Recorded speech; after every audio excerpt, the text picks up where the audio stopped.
রাসূলের প্রিয় সাহাবীকে কেন মৃত্যুদণ্ড দিয়েছিলেন হযরত ওমর রাজিয়াল্লাহু?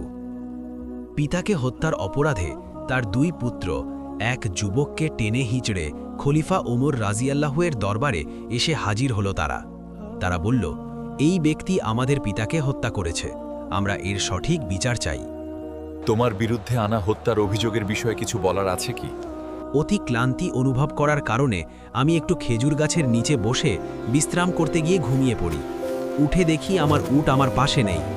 খুঁজতে গিয়ে যখন সামনের দিকে আগাই তখন তার মৃতদেহ পাই, যাকে ওনাদের বাবা বাগানে প্রবেশের জন্য পাথরের আঘাত করে মেরে ফেলেছে। এই বিষয়ে যখন আমি তার সাথে কথা বলতে যাই তখন অনেক কথা কাটাকাটি হয় এবং বাগবিতণ্ডার এক পর্যায়ে আমি তাকে পাথর দিয়ে আঘাত করে ফেলি, যার ফলে তিনি মারা যান, যা সম্পূর্ণ ছিল অনাকাঙ্ক্ষিত একটি ঘটনা, যার জন্য আমি ক্ষমা চাইছি। বাদীরা বলেন, আমরা এর মৃত্যুদণ্ড চাই। হযরত ওমর রাজিয়াল্লাহু বললেন, উটের বদলে তুমি একটা উট নিলেই তো হতো, কিন্তু তুমি বৃদ্ধকে হত্যা করেছ, হত্যার বদলে হত্যা। এখন তোমাকে মৃত্যুদণ্ড দেওয়া হবে। তোমার কোনো শেষ ইচ্ছা থাকলে বলতে পারো। লোকটি বলল, আমার কাছে কিছু ঋণ ও আমানত আছে, আমাকে যদি কিছুদিন সময় দিতেন তাহলে আমি বাড়ি গিয়ে সেই ঋণ ও আমানত পরিশোধ করে আসতাম।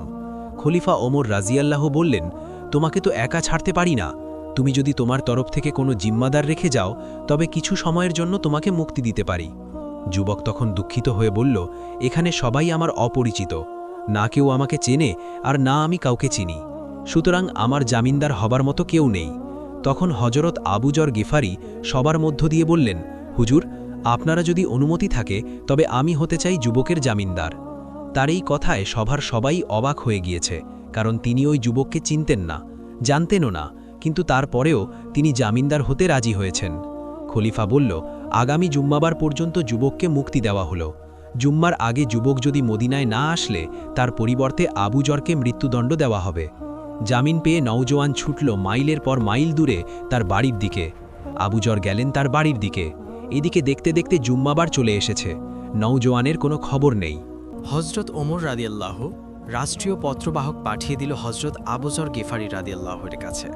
সেই পত্রে লেখা ছিল, আজ বাদ জুম্মা সেই যুবক যদি না আসে তবে আইন মোতাবেক আবু যর গেফারি রাদিয়াল্লাহুর মৃত্যুদণ্ড কার্যকর করা হবে। আবু যর যেন জুম্মার প্রস্তুতি নিয়ে মসজিদে নববীতে সঠিক সময়ে হাজির হয়। খবর শুনে পুরো মদিনায় থমথমে অবস্থা। একজন নিষ্পাপ সাহাবী আবু যর গেফারি আজ বিনা দোষে মৃত্যুদণ্ডে দণ্ডিত হবে। জুম্মার পর সবাই মসজিদে নববীর সামনে হাজির, সবার চোখে পানি, জল্লাদ প্রস্তুত। জীবনে কতজনের মৃত্যুদণ্ড দেয়া হয়েছে তার হিসেব নেই, কিন্তু আজ কিছুতেই চোখের পানি আটকাতে পারছে না। আবু যরের মতো একজন ভালো সাহাবী আজ বিনা দোষে মৃত্যুদণ্ডে দণ্ডিত হচ্ছে, এটা কেউ মেনে নিতে পারছে না। এমনকি মৃত্যুদণ্ডের আদেশ প্রদানকারী খলিফা ওমর রাদিয়াল্লাহু অনবরত কাঁদছেন, তবু আইন নিজের গতিতে চলবে। তখন আবু যর রাদিয়াল্লাহু আল্লাহ নিশ্চিন্ত মনে হাসি মুখে এক কোণে দাঁড়িয়ে মৃত্যুদণ্ডের জন্য প্রস্তুত। জল্লাদ ধীর গতিতে আবু যর রাদিয়াল্লাহু এর দিকে এগোচ্ছেন আর কাঁদছেন। জল্লাদের পা যেন আজ সামনে আগাচ্ছে না, কেউ যেন তার পায়ে পাথর বেঁধে রেখে। এমন সময় এক সাহাবী জল্লাদকে থামিয়ে বলল, ওই দেখ, মরুভূমিতে ধুলোর ঝড় উঠে কে যেন আসছে, একটু থামো, হতে পারে ওটা যুবকের ঘোড়ার ধুলি, একটু দেখে নাও, তারপর না হয় আবু যরের মৃত্যুদণ্ড কার্যকর করো। কাছে এলে দেখা যায় ওটা ওই যুবকেরই ঘোড়া। যুবক বলল, হুজুর, বেয়াদবি মাফ করবেন, পথে যদি ঘোড়া পায়ে ব্যথা না পেত তাহলে সঠিক সময়ে এসে পৌঁছাতাম। বাড়িতে আমি একটু দেরি করি নাই, গচ্ছিত আমানত ও ঋণ পরিশোধ করে বাবা মা ও নববধূর কাছে সব খুলে বলে মৃত্যুর প্রস্তুতি নিয়ে তাদের চিরবিদায় জানিয়ে মদিনার উদ্দেশ্যে রওনা দেই। এখন আবু যর রাদিয়াল্লাহু ভাইকে মুক্ত করে দিন, আমাকে মৃত্যুদণ্ড দিয়ে পাপ মুক্ত করুন।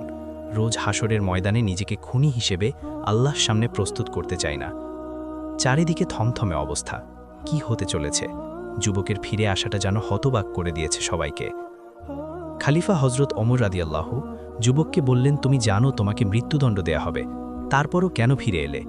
উত্তরে সেই যুবক বলল, আমি ফিরে এসেছি যাতে কেউ বলতে না পারে যে এক মুসলিম আরেক মুসলিমকে সাহায্য করতে এসে নিজেই বিপদে পড়েছে।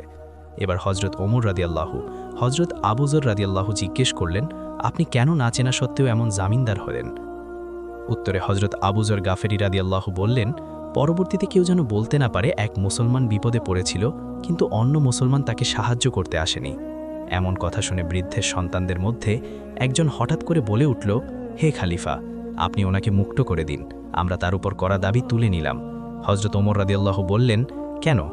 উত্তরে সে বলল, কেউ যেন বলতে না পারে এক মুসলমান অনাকাঙ্ক্ষিতভাবে ভুল করে স্বীকার করার পরও অন্য মুসলমান তাকে ক্ষমা করেনি।